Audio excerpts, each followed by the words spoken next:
Welcome back, everyone, for another deep dive. This time we're tackling the Resident Evil 4 remake.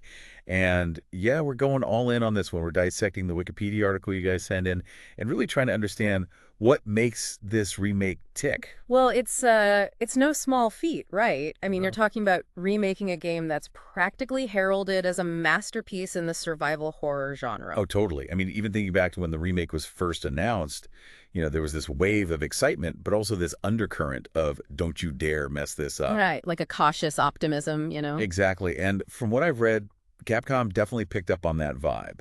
This Right. wasn't going to be some quick cash grab remaster. They wanted to modernize it while keeping that Resident Evil 4 magic intact. And that's the real challenge, isn't it? Finding that balance. Because a fresh coat of paint and calling it a day, that wouldn't cut it.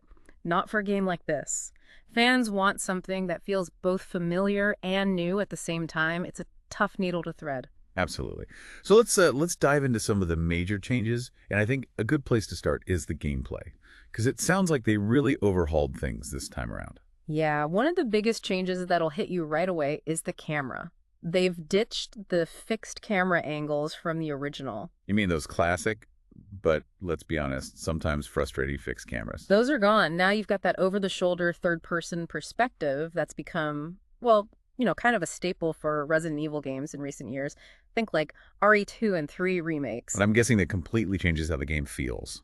Oh, 100%. This isn't just some cosmetic tweak. It completely changes how you experience the game. You're right there with Leon, seeing what he sees, feeling more immersed in that creepy atmosphere, way more intense? Oh, for sure, for sure. Yeah, It's amazing how much the camera perspective can impact how connected you feel to a game world. totally.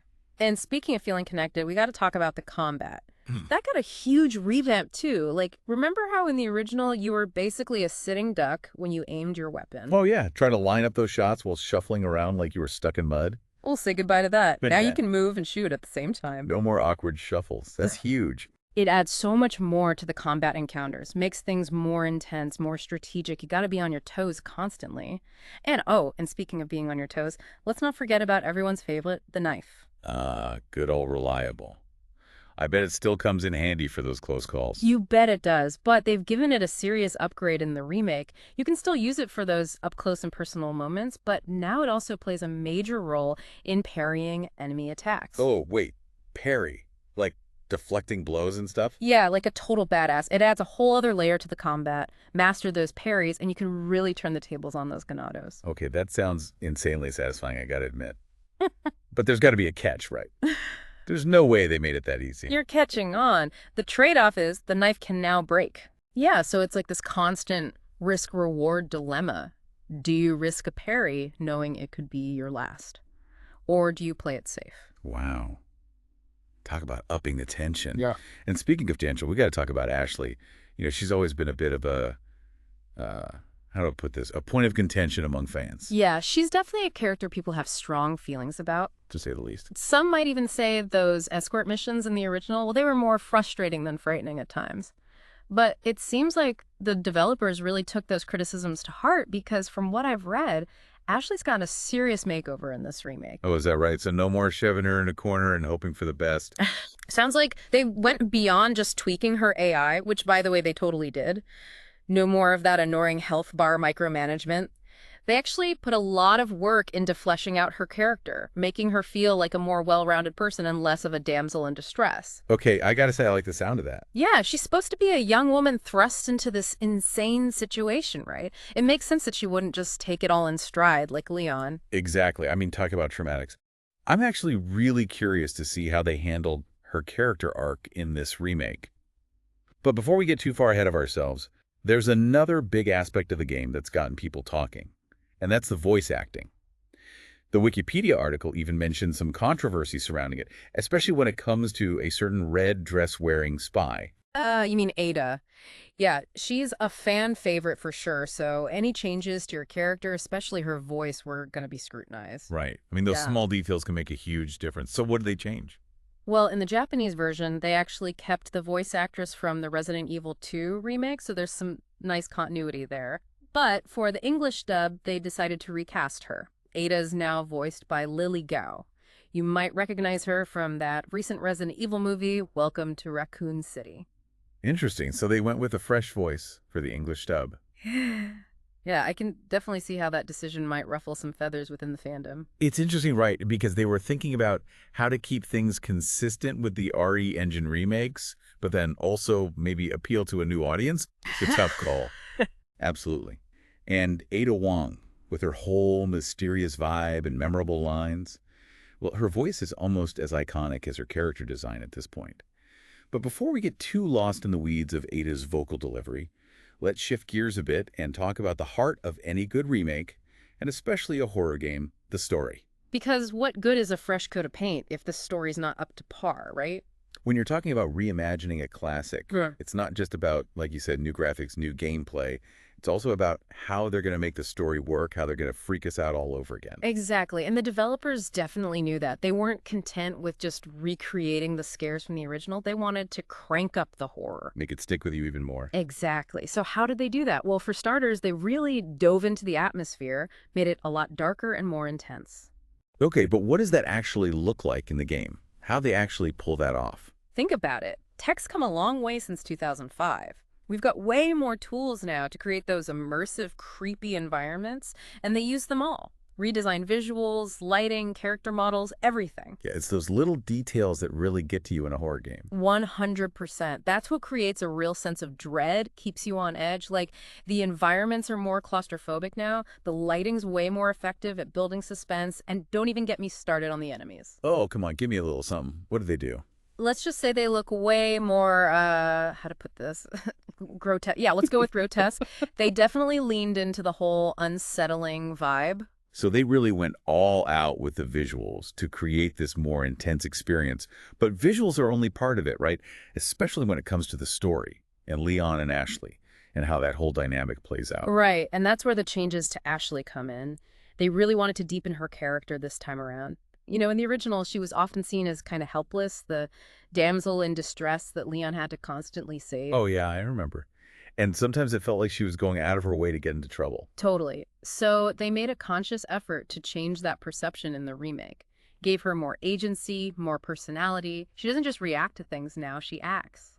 You get to see how she processes the crazy stuff happening around her. I like that a lot. Gives her more depth. And through that, her relationship with Leon takes on a whole new dimension. It's not just about a hero saving a damsel anymore. It's about these two characters thrown into this insane situation together, and they have to learn to depend on each other to survive. That definitely adds another layer to things. More emotional depth, for sure. Okay, so they made all these changes, but the big question is, did it work? Did Capcom manage to stick the landing? How was the game received? Well, the Wikipedia article puts it pretty bluntly. It says the reception was met with universal acclaim. Universal acclaim. Wow. Uh-huh. They're not shy about it. That's saying something, especially with a game as beloved as Resident Evil 4. So what were the reviewers saying? What did they like so much? Pretty much everything we've talked about so far.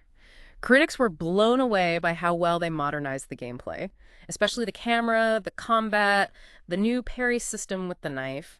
And most importantly, they did it all while staying true to the spirit of the original. Finding that sweet spot isn't easy, so kudos to them.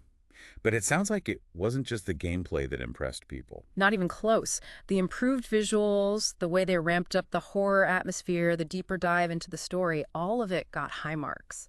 A lot of critics called it a masterclass in how to remake a classic game. That's awesome to hear. But you know it's the internet, right? Yeah. Not everyone can be pleased. What about criticisms? Were there any parts of the remake that people weren't so thrilled about? There are always going to be a few dissenting voices. For the most part, people were on board with the changes, but there were some who felt like certain elements didn't quite land. Okay, like what? Spill the tea. Well, Ada's English voice actress Lily Gao drew some criticism. Some felt like her performance was a little too different from the original, that it didn't quite capture the essence of the character. Yeah, Ada's voice is pretty iconic in the series. It's tough to live up to that. Exactly. And I think it speaks to how passionate fans are about these games, especially when it comes to characters they've come to know and love. For sure.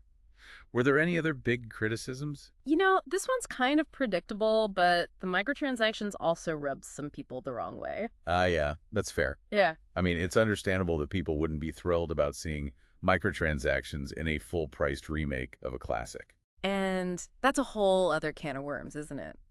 The whole debate about microtransactions and what their place in gaming should be, especially in single-player games like this, it's definitely a conversation that's not going away anytime soon. Totally. It seems like every game wants to be a live service these days. Mm. But look, I think the bigger question here is this. The original Resident Evil 4 is a legend, right? It practically defined the over-the-shoulder shooter genre. Can a remake ever really live up to that legacy, even if it's fantastic in its own right? It's tough, right? I mean, the original had such an impact. It wasn't just a great game, it was a moment in gaming history. Yeah, it's like trying to recapture lightning in a bottle. Sometimes you just can't recreate that initial magic, no matter how hard you try. Exactly. Like you can watch your favorite movie from childhood again, but it's never quite the same, is it? Right, that nostalgia factor is powerful, but I think that's okay. The remake isn't triggering to erase the original. They both exist. It's more about like offering a new perspective on a story we love and introducing it to a new audience, right? And for people who want that pure classic experience, well, the original's still out there. They can boot it up anytime. Totally. If anything, I think the remake just adds to the conversation, you know? Mm. It makes you appreciate how far games have come and how developers are finding new ways to bring these classic stories to life.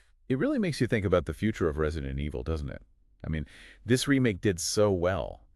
Do you think we'll see more remakes of older games in the series? It's definitely possible. I mean, Resident Evil has a ton of games that would be amazing to see reimagined with modern tech and gameplay. Like, could you imagine a Code Veronica remake with this level of detail? Oh man, don't even get me started. I'd be all over that. But beyond just straight-up remakes, do you think what they did with Resident Evil 4, like with the story and characters, will influence the direction of the franchise going forward? I think so. I mean, look at the response to Ashley, right? People really responded to her being a more fleshed out character. Maybe that'll encourage them to keep going in that direction, to give us even more complex characters and stories in future games. Which, as a fan, I would love to see. Like, don't get me wrong, jump scares are fun and all, but when a horror game can really get you invested in the characters, that's when it becomes something truly special. 100%. That's what makes it stick with you long after you put the controller down. So it's kind of cool to think that this remake might be more than just a remake. Maybe it's the start of a whole new chapter for Resident Evil. And that's what makes these deep dives so fun, right? We get to explore these games, these stories, and think about what they might mean for the future of the whole franchise. And on that note, I think it's time to wrap up our deep dive on the Resident Evil 4 remake. Hopefully you guys enjoyed this breakdown as much as we did. We got into the changes, the good, the maybe not so good, and what it all means for the series going forward. Now it's your turn.